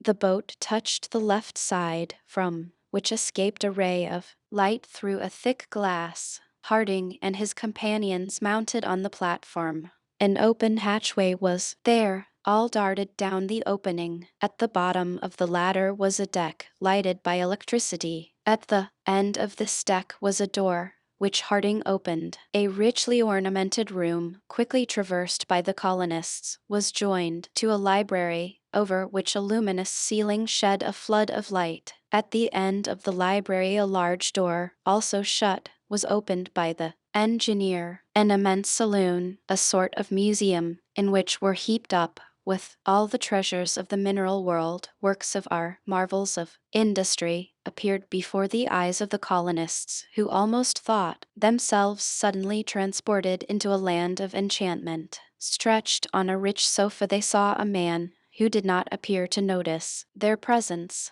Then Harding raised his voice, and to the extreme surprise of his companions he uttered these words, "Captain Nemo, you asked for us."